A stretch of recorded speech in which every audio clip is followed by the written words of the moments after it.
기도하겠습니다. 487장 487장입니다.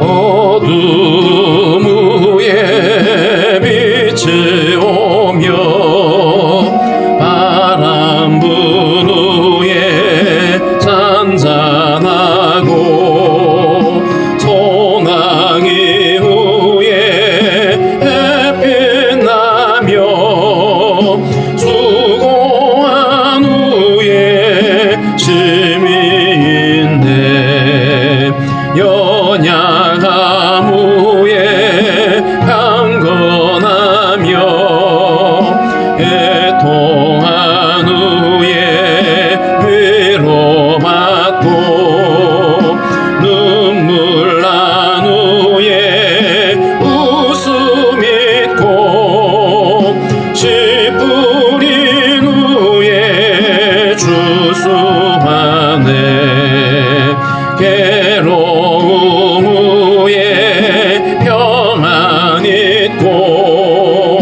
슬퍼한 후에 기쁨 있고 멀어진 후에 가까우며 고독함 후에 친구 있네 고생한 후에 기쁨 있고 십자가 후에 영광 있고 죽음 온 후에 영생하니 이러한 도가 진리로다.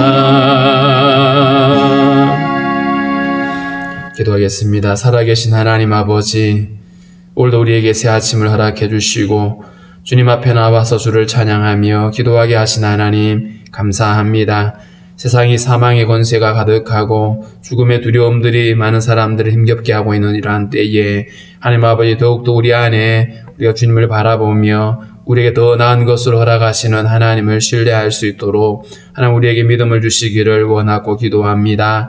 하나님께서 우리에게 고난을 주시고 환난을 주시는 것들은 우리에게 더 아버지 주님을 주목하게 하고 하나님께 소망을 두게 하는 줄 믿사오니 주님 우리가 깨어 있어서 날마다 주님 바라볼 수 있도록 믿음을 다하여 주옵소서.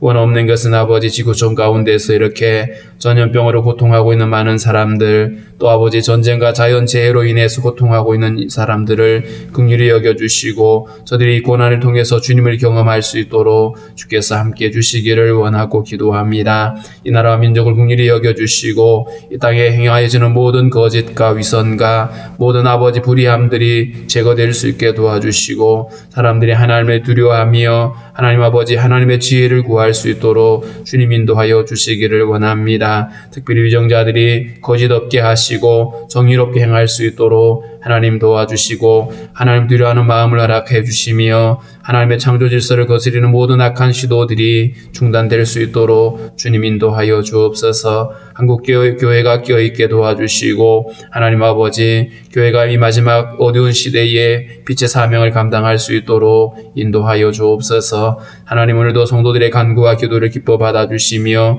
연약함을 고쳐주시고 하나님 계획하는 모든 일들이 주 안에서 형통하게 이루어질 수 있도록 주님 인도하여 주옵소서. 오늘도 주신 말씀을 통하여 하나님의 선하신 계획과 섭리를 바라보는 저희들 되게 하여 주옵소서. 나를 부름받은 형제들 오늘 한날도 승리케 하여 주시기를 소망합니다. 감사하고 예수님의 이름으로 기도하옵나이다. 아멘. 386장입니다.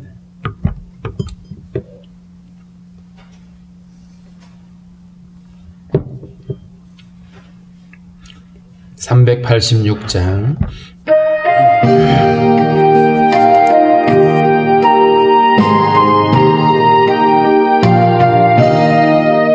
만세반석 열린 곳에 내가 숨어 있으니 원수 마귀 손 못 헛되고 반란 풍파 없도다.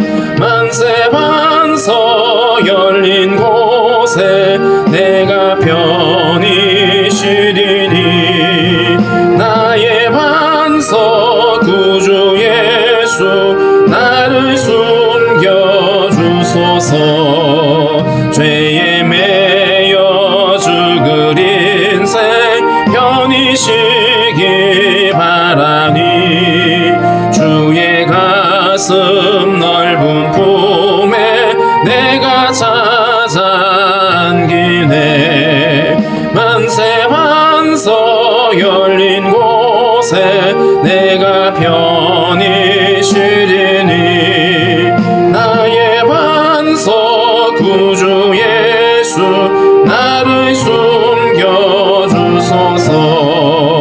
이 땅 위에 평안 없고 기쁜 일을 몰라도 주 예수의 참사랑을 내가 이제 알았네.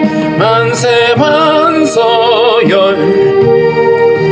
내가 편히 쉬리니 나의 반석 구주 예수 나를 숨겨주소서. 험한 풍파 지나도록 순풍으로 도우사 평화로운 피난처에 길이 살게 하소서. 만세 반석 열린 곳에 내가 편히 쉬리니 나의 반석 구주 예수 나를 숨겨주소서. 아멘.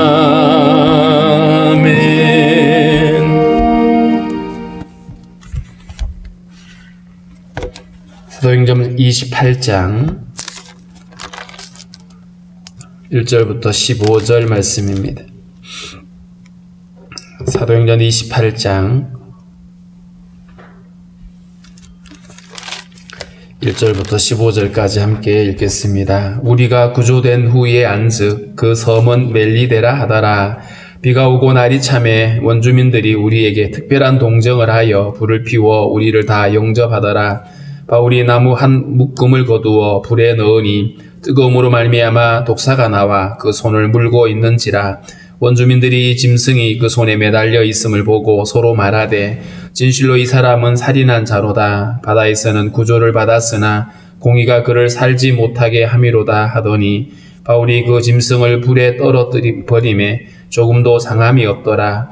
그들은 그가 붙든지 혹은 갑자기 쓰러져 죽을 줄로 기다렸다가 오래 기다려도 그에게 아무 이상이 없음을 보고 돌이켜 생각하여 말하되 그를 신이라 하더라. 이 섬에서 가장 높은 사람 보빌리오라 하는 이가 그 근처에 토지가 있는지라. 그가 우리를 영접하여 사흘이나 친절히 머물게 하더니 보빌리오의 부친이 열병과 이질에 걸려 누워있거늘 바울이 들어가서 기도하고 그에게 안수하여 낫게 하매 이러므로 섬 가운데 다른 병든 사람들이 와서 고침을 받고 후한 예로 우리를 대접하고 떠날 때에 우리 쓸 것을 배에 실었더라.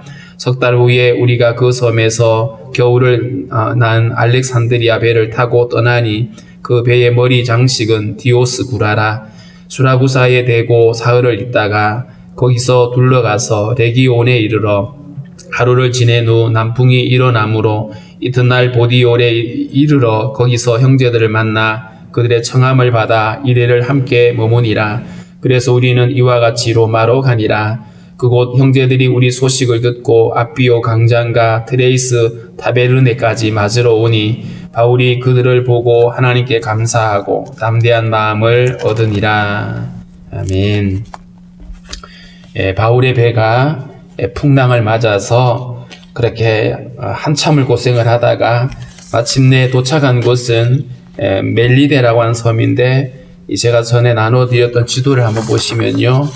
약간 흐리게 나와 있는 이 지도에 보면 이쪽 끝에 있습니다. 이쪽 끝에 멜리데라고 하는 섬이 있고 요 위쪽에 이제 로마가 있는데 여기에 보면 시실리라고 하는 큰 섬 아래쪽에 있는 좀 작은 섬입니다. 이 섬에 도착을 해가지고 이제 지도를 먼저 마저 보면요, 거기서 출발을 하게 되고 수라구시라고 하는 구사라고 하는 시실리에 있는 섬에 도착을 하고 그 다음에 레기온에 거쳐서 저 위쪽에 있는 보디올, 여기가 이제 최종 항구입니다. 이렇게 바울이 타고 있던 배들이 이제 바울이 로마로 가는 그 길을 항해가 이제 마쳐지는 오늘 본문의 장면인데, 먼저 오늘 이 바울이 타고 있던 배가 파선이 되고 그들이 이제 섬에 육지에 올라갔는데 그 섬의 이름이 멜리데라고 하는 좀 작은 섬입니다. 비가 오고 날이 참해, 이때가 늦가을이죠. 늦가을이어서 비도 오고 이들이 또 헤엄을 쳐서 바다를 또 이렇게 육지에 올라갔으니까 옷도 다 젖어 있을 것이고 또 날도 찬데, 그래서 원주민들이 우리에게 특별한 동정을 했다. 바다에서 간신히 살아나오는 사람들을 불쌍히 여기는 마음이 있어서 이들이 모닥불을 피워가지고 그들에게 이제 몸을 녹이도록 그렇게 영접을 하고 있는 장면입니다. 사실은 이 모든 가정들을 보면 하나님의 선한 손길이 이들과 함께하고 있음을 알 수 있죠. 하나님이 바울에게 주의 사자를 보내셔가지고 배는 상하지만 생명은 하나도 잃지 않을 거라고 그렇게 말씀하신 대로 그들이 다 구조를 받았고, 뿐만 아니라 이들이 그 작은 섬에 있는 주민들로부터 그렇게 호의를 받고 영접을 받도록 주님이 다 간섭을 하셨다고 우리 볼 수 있습니다. 자, 이런 가운데 많은 사람들이 이제 불을 피워놓고 둘러앉았겠죠. 자, 이런 가운데 바울이 나무 한 묶음을 거두어서, 바울이 제수이기도 하지만 어디를 가든지 늘 솔선수범하는 그의 모습을 볼 수 있습니다. 그래서 나무 한 단을 거두어 가지고 불을 이제 더 계속해서 지피게 되는, 우리가 모닥불을 피워보면 불이 이제 다 사그러들면 또 나무를 집어넣고 이렇게 하잖아요. 그런 것처럼 바울이 나무를 한 묶음 거두어서 불에 던졌는데 그 불길의 뜨거움 때문에 나무단에 숨어있던 웅크리고 있던 독사가 나왔습니다. 독사가 나와가지고 바울의 손을 물었어요. 근데 보통 이 뱀이 물고 떠나게 되는데 물고 있는 거죠. 물고 놓지 않고 있습니다. 이렇게 아마 손에 매달려 있는 것이 거기 주변에 있는 사람들이 다 보았던 것이고, 그리고 바울의 손을 물고 있는 뱀이 독사인 것을 그 주민들은 알고 있었죠. 왜냐하면 원주민들은 뱀을 보면 이게 독사인지 독이 없는 뱀인지를 금방 구별할 수가 있습니다. 그래서 독사가 그걸 물고 있는 걸 보고 나서 사람들이 깜짝 놀랍니다. 그리고 이 원주민들이 이렇게 말하죠. 이 짐승이 그 손에 매달려 있음을 보고 서로 말하되 진실로 이 사람은 살인한 자다. 이 말은 이 사람은 어차피 죽을 사람이다. 왜냐하면 바다에서는 간신히 구조를 받았는데 공의가 그를 살지 못하게 함이로다. 이제 뱀에 물렸으니까 이제 곧 죽을 거라고 생각을 하고, 그러면서 이 사람이 뱀에 물린 걸 보니까 결국에는 신이 이 사람을 골라서 살인한 사람, 마땅히 죽어야 될 사람인 것을 알고 신이 그를 지금 가만두지 않고 있다, 이런 의미입니다. 여기서 말하는 공의는 그들이 생각하는 인과응보의 신 혹은 정의와 복수의 신이라고 하는 그 신을 의미하죠. 그래서 그 신이 바로 이 바울의 죄가 있기 때문에 바울을 이제 독사에 물려서 죽게 만드는 것이다, 이렇게 생각을 하고 있었던 것이죠. 그런데 바울은 이렇게 자기 손을 물고 있는 뱀을 불에다 떨어버립니다. 툭툭 털어서 불덩어리에다 떨어버렸는데 조금도 상함이 없더라. 아무렇지 않게 마치 무슨 일이 있었나 싶을 정도로 바울은 태연하게 뱀을 털어버리고 그냥 앉아 있는 겁니다. 사람들이 지켜보죠. 이제 이 사람이 곧 이제 손이 퉁퉁 붓든지, 실제로 독사에 물린 사람들은 몸이 이제 붉게 되고 여기서부터 시퍼렇게 되어 올라가고 있죠. 그러다가 이제 독이 온몸에 퍼지면 사람이 죽음에 이르게 되는데, 그래서 물리면 여기를 묶으라고 그러잖아요. 그런데 오늘 이 바울이 뱀에 물려 있는데 분명히 뭔가 변화가 일어나야 되는데, 손이 붓든지 아니면 금방 쓰러져서 이제 혼절을 하든지 이렇게 돼야 되는데 원주민들이 아무리 지켜봐도 아무렇지 않는 거예요. 오랫동안 기다렸는데도 아무런 이상이 없는 걸 보고 이들이 생각을 바꿨습니다. 이 사람이 살인한 자다. 이 사람 다 반드시 무슨 큰 죄인이다라고 생각을 했는데 이번에 이들이 생각을 바꾸어서 신이라고 표현했습니다. 루스드라에 들렸을 때 그 나면서부터 일어나지 못했던 사람을 고쳤을 때에 사람들이 바울과 바나바를 신이라고 하면서 제사를 지내려고 했던 일이 있었죠. 근데 오늘 본문에 이 원주민들은 신이라고 표현은 하지만 다른 어떤 행위를 하지 않습니다. 그런 걸 보면 이 신이라고 하는 표현은 신이 사랑하는 자, 신이 돌보는 자 이런 의미죠. 실제로 바울을 돌보시는 분이 하나님이시고요. 하나님이 그를 사랑하고 계시죠.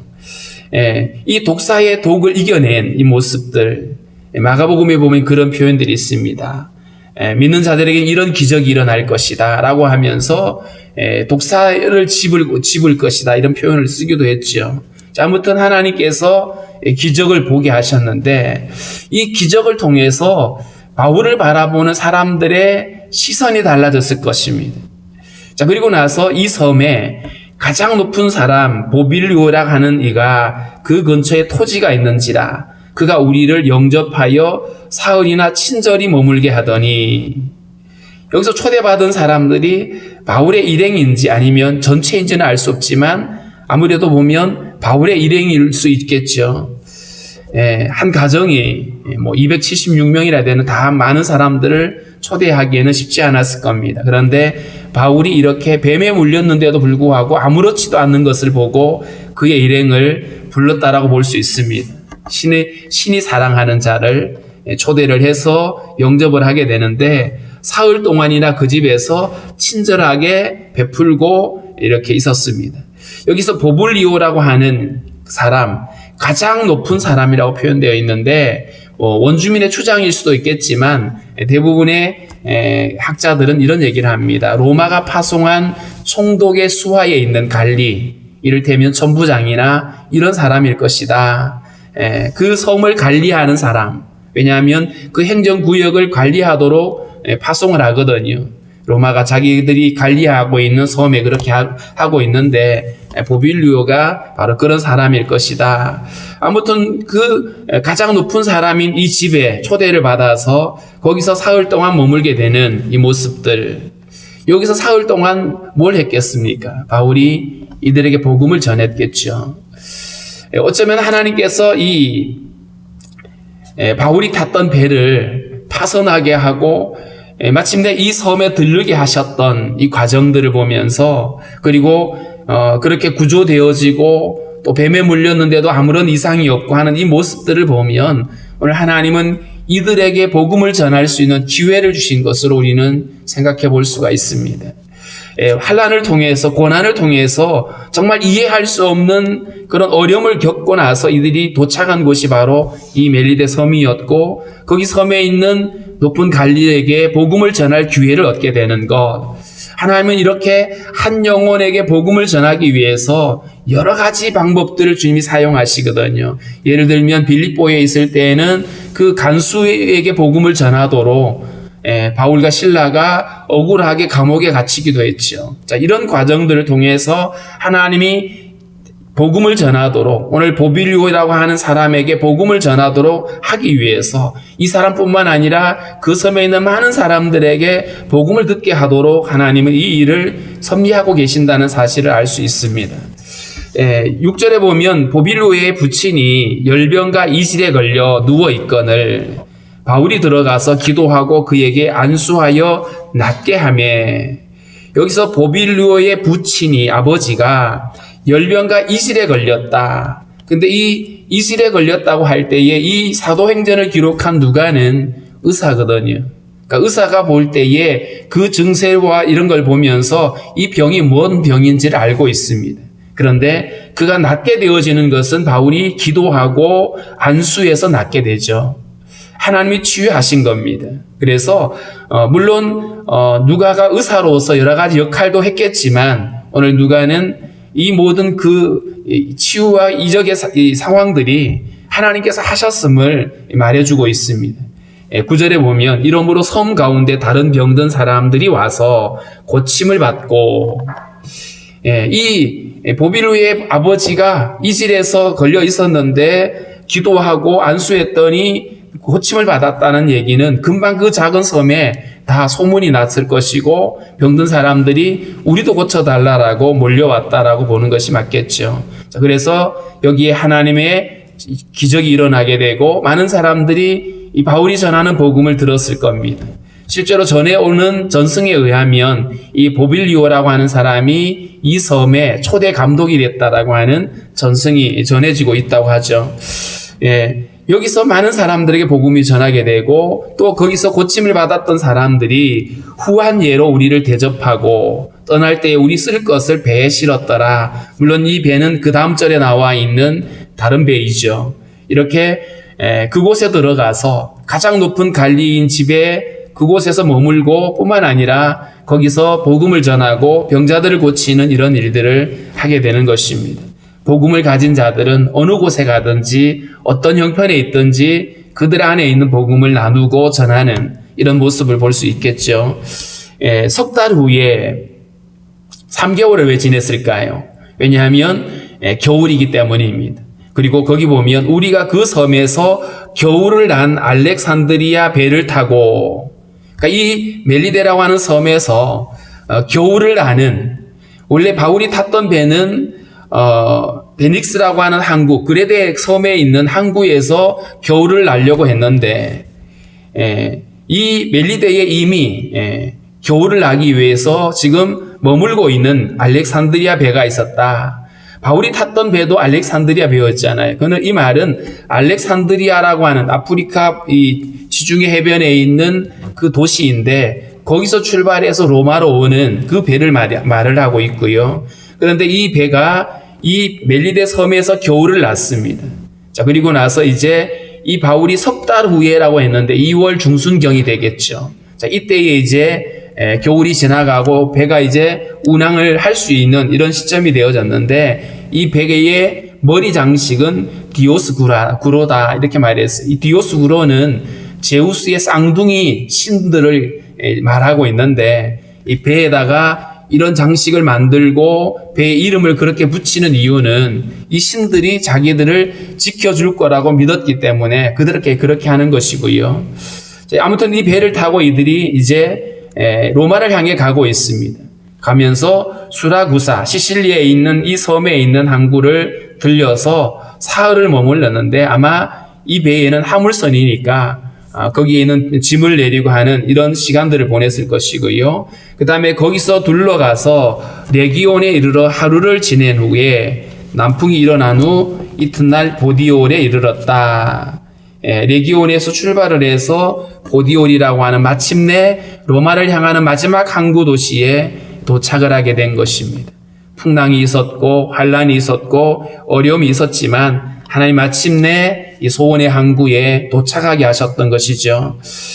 그 다음에 14절에 보면 거기서 형제를 만나, 이 보디올이라고 하는 이 항구 도시에 거기에 형제들이 있었다. 바울이 지금 로마 지역에 있는 이곳을 처음 오는데 여기에 이미 형제들이 있었다는 말은 바울이 고린도에서 로마서를 기록할 때에 이 로마에는 이미 믿는 백성들이 있었거든요.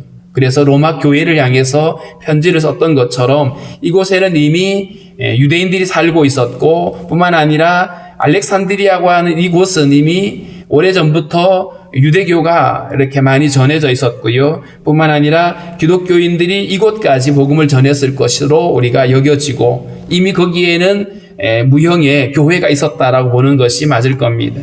그 형제들이 이제 이 바울 일행을 맞이해서 초청을 하게 되고 거기서 1회 동안 머물게 됐다.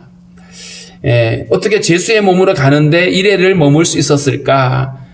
이 백부장 율리오가 바울에게 호의를 느꼈고 뿐만 아니라 그 모든 일련의 과정 속에 바울을 지켜보면서 바울을 대단한 인물로 봤겠죠. 그렇기 때문에 이들의 요청에 따라서 1회를 머물렀다고 하는 것은 자연스러울 수 있습니다. 자, 그리고 나서 그래서 우리는 이와 같이 로마로 가니라. 이 로마로 갔다는 말은 도착했다는 말이 아니라 로마를 향해 가고 있는 이야기입니다.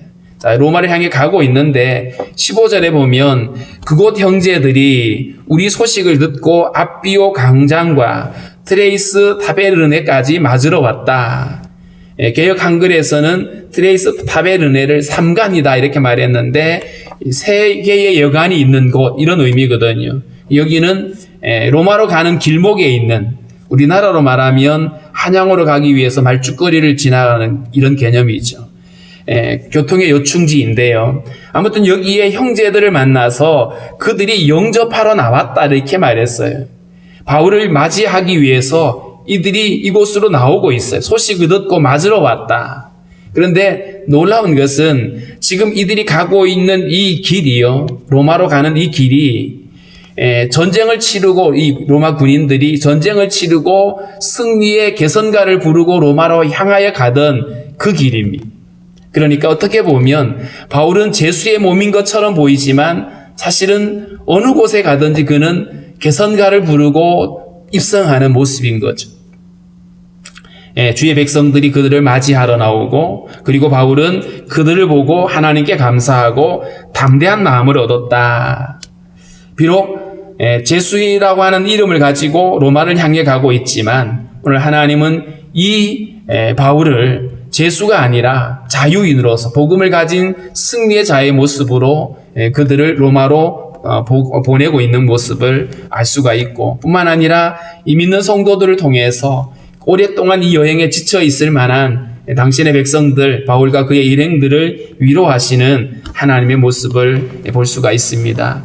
오늘 이 바울이 그 길고 먼 이 로마행의 항해를 마치고 마침내 이제 로마를 향해 올라가고 있는 이 장면인데, 이 장면 가운데서 하나님은 여전히 바울과 함께 계셨고, 뿐만 아니라 이 환난을 통해서 하나님은 또 당신이 계획하셨던 일들을 선하게 이루어 가시는 모습을 보게 되는 것입니다.